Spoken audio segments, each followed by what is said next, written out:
কত উলামা ইকরামের হাতে রশি লাগায়া অন্যায় করে জিম্মি করে মিথ্যা সাক্ষী বানায়া 40 সাল পর্যন্ত থাকার একটা পণ করেছিল 100 বাকাঙ্ক্ষী। কিন্তু আল্লাহ বলেছেন ইন্নাল্লাহা আলা কুল্লি শাইইন কাদির, শুধুমাত্র ক্ষমতার পাওয়ার একমাত্র আমার আল্লাহর কাছে। সুবহানাল্লাহ বলে। জমিন যদি পাকড়াও করি, জমিন যদি উল্টায়া দিই, ওই খারাপ মানুষের সাথে ওই 6 শ্রেণীর মানুষও উল্টায়া যাবে। আমি চাই না এই 6 শ্রেণীর মানুষ উল্টায়া যায়। যে পাহাড় নিয়ে মানুষ, যেই বিল্ডিং নিয়ে, বড় বড় বৃক্ষরাজি নিয়ে মানুষ বড়াই করত, অহংকার করত, গৌরব করত, আর বলতো আমার এলাকার মধ্যে সব থেকে বড় মাপের বিল্ডিং হলো আমারটা, আমার একটা বিশাল গাছের বাগান আছে। যেই পাহাড় নিয়ে যে এলাকার মানুষ গৌরব করত, সেই পাহাড়গুলি জমিন থেকে যত দূর উপরে দেখা যায় তার থেকে 1000 গুণ মাটির নিচে আল্লাহ তাআলা পুঁতে রেখেছেন পেরেক হিসাবে। সুবহানাল্লাহ বলেন। একটা আসবাবপত্র তৈরি করতে গেলে, খাট, চেয়ার ইত্যাদি বানাইতে গেলে, কাঠের আসবাবপত্র বানাইতে গেলে একটা কাঠের সাথে আর একটা কাঠের জোড়া দেওয়ার জন্য যেমন লোহার প্রয়োজন, অনুরূপভাবে পৃথিবী যাতে এই এলাকার মানুষ যাতে বেশি করে টালমাটাল খেয়ে ভূমিকম্প হয়ে পড়ে না যায়, সেই জন্য আল্লাহ পেরেক পুঁতে দিয়েছেন। পেরেকটা কি? পেরেকটা হলো পাহাড়, ওই পাহাড়ের মাথা হলো পেরেকের মাথা, আর ওর থেকে 1000 গুণ নিচে আল্লাহ মাটির নিচেই দিয়েছেন। সুবহানাল্লাহ বলেন। ওই পাহাড় সম্পর্কে আল্লাহ পাক বলে দিয়েছেন ইজা জুলজিলাতিল আরদু জিলজালাহা, যেই দিন ভূমিকম্প হবে সেই দিন এই বিশাল বিশাল পাহাড় পর্যন্ত ধ্বনিত তুলার মতো উড়ে যাবে।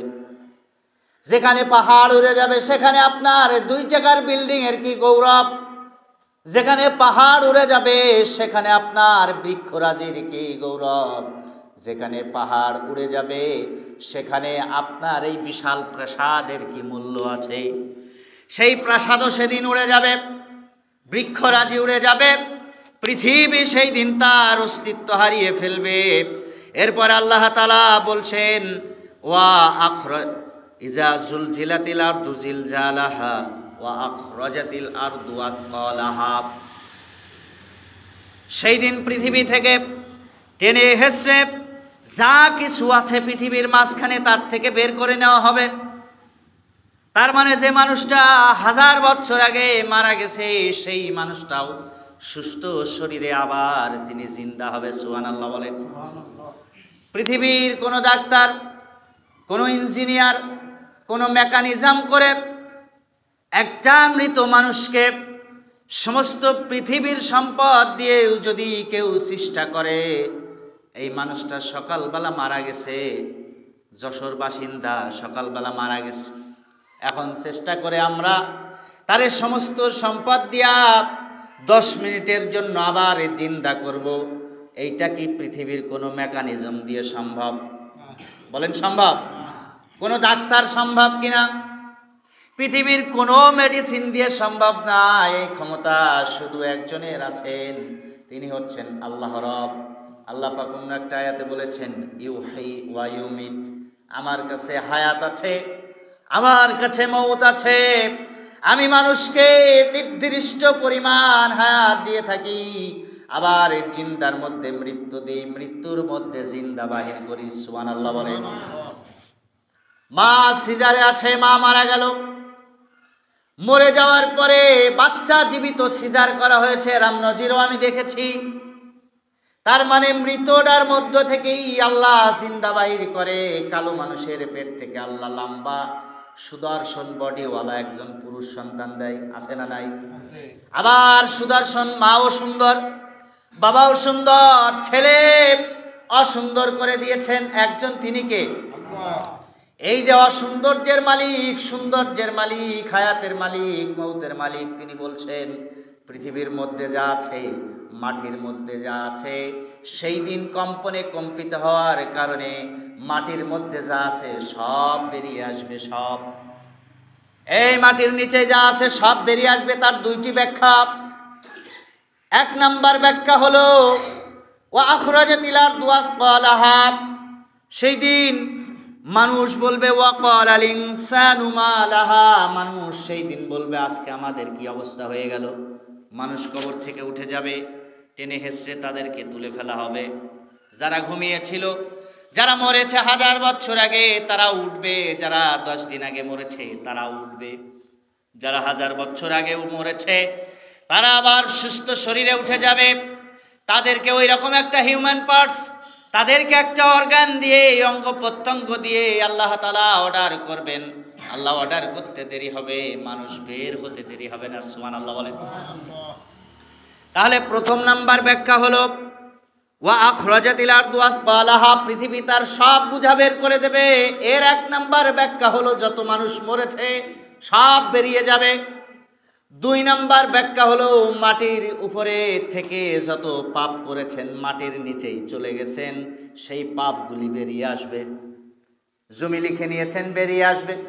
জমিন যেহেতু বোঝা বের করে দেয়, জমিন যেহেতু আল্লাহর কথা অনুযায়ী সব বের করে দেবে, সব ওপেন করে দেবে, ফ্লাশ করে দিবে, সেই জন্য আপনি কার জমি লিখেছেন দুনিয়ার কেউ জানে না। আল্লাহ বলছেন আমি জানি। সেই দিন জমিন জুবান খুলে যাবে, বের করে দিবে। অন্যায় ভাবে জমি লিখেছেন, এই জমিতেই কথা বলবে। সুবহানাল্লাহ বলেন। জমিতেই কথা বলবে। অন্যায় ভাবে বাড়ি দখল করেছেন, জমিতেই কথা বলে দিবে, বাড়িতে কথা বলবে। সেই দিন জুবান খুলে যাবে, সমস্ত বস্তুর জুবান খুলে যাবে। অন্যায়ভাবে কাউকে আঘাত করে পিটিয়ে হত্যা করেছেন, মাটিতে পুঁতে রেখেছেন, দুনিয়ার কেউ জানে না। সেই দিন ওই বোঝা বেরিয়ে যাবে। অন্যায়ভাবে কারোর সম্পদ লুকিয়ে রেখেছেন মাটির নিচেই, সেই দিন তাও বেরিয়ে যাবে। ওই দিনকেই মানুষ হতবাক হয়ে যাবে আর বলবে ওয়াকালাল ইনসানু মা লাহা। জোরে বল আল্লাহু আকবার। আল্লাহ পাক বলছেন শোনো, মানুষ সেদিন হতবাক হয়ে যাবে, অবাক হয়ে যাবে আর বলবে হটে মিরাকেল, এ কি হয়ে গেল? এতদিন তো একরকম মাটির নিচেই ছিলাম, কিন্তু আজকে সবাই উঠে পড়লাম। সবাই উঠে যাবে। জমিন যেহেতু তার বোঝা রাখতে চাইবে না, সেই জন্য বলা হয়েছে, মুফাসসিরগণ বলেছেন জমিন এত ধৈর্যশীল, তোমার পাপ করো, সুদ খাও, দুর্নীতি করো, মিথ্যা কথা বলো, মিথ্যা সাক্ষী দাও, অন্যের হক নষ্ট করো, সম্পদ নষ্ট করো, আবার জমিনের উপরে হাঁটো। জমিন আল্লাহর কাছে বলে আল্লাহ আপনি অর্ডার করেন ওরে গায়েব করে দিই। সুবহানাল্লাহ বলেন। আল্লাহ বলছেন না গায়েব করার দরকার নেই, ওরে বাড়ার সময় দিয়েছি, বেড়েই নি, একটু লম্বা হয়ে যাক, অন্যায় একটু বেশি করুক, তারপরে আমি শেষ করে দিব। এজন্য অন্যায় করার আগে, মিথ্যা কথা বলার আগে, মিথ্যা সাক্ষী দেওয়ার আগে নিজেকে একটু পরিবর্তন করা উচিত, ঠিক কিনা বলেন? বিগত টাইমে কত উলামায়ে কেরামের হাতে রশি লাগায়া অন্যায় করে, জিম্মি করে, মিথ্যা সাক্ষী বানায়া 40 সাল পর্যন্ত থাকার একটা পণ করেছিল 100 বাকাঙ্ক্ষী। কিন্তু আল্লাহ বলেছেন ইন্নাল্লাহা আলা কুল্লি শাইইন কাদির, শুধুমাত্র ক্ষমতার পাওয়ার একমাত্র আমার আল্লাহর কাছে। সুবহানাল্লাহ বলেন। সেই ক্ষমতার মালিক কত আলেমদের হাতে রশি লাগাইলো, নিজে চিন্তা করলো আমরা বুঝি 41 সাল পর্যন্ত থাকবো, 24 সালও বোঝে নাই, আগেই বাংলাদেশ থেকে ফুটুস, ঠিক কিনা বলেন? এজন্য আল্লাহ বলেছেন আমি বাড়তে দিয়েছি। জমিন বলেছে এই লোকটা একটু আগে মিথ্যা কথা বললো, আবার সুদ খাইলো, সুদের টাকা নিল, আল্লাহ আপনি অর্ডার করেন ওরে মাটির নিচেই গেড়ে দিই। আল্লাহ কয় না না, মাটির নিচেই গেড়ে দিও না, তার আমরা ক্ষমতা দিয়েছি, তারে আমি সুযোগ করে দিয়েছি, কিছুদিন সে জমিনে থাকুক, আর একটু বেড়ে নিক, এরপরে যখন একবারে বাড়ার সময় হবে, শেষ পর্যন্ত যাবে, ওর অস্তিত্ব নিজেই বুঝতে পারবে না কি হয়ে গেল। এই জন্য একটু চিন্তা করবেন। এরপর আল্লাহ পাক বলছেন ওয়াকালাল ইনসানু মা লাহা, মানুষের জুবান খুলে যাবে।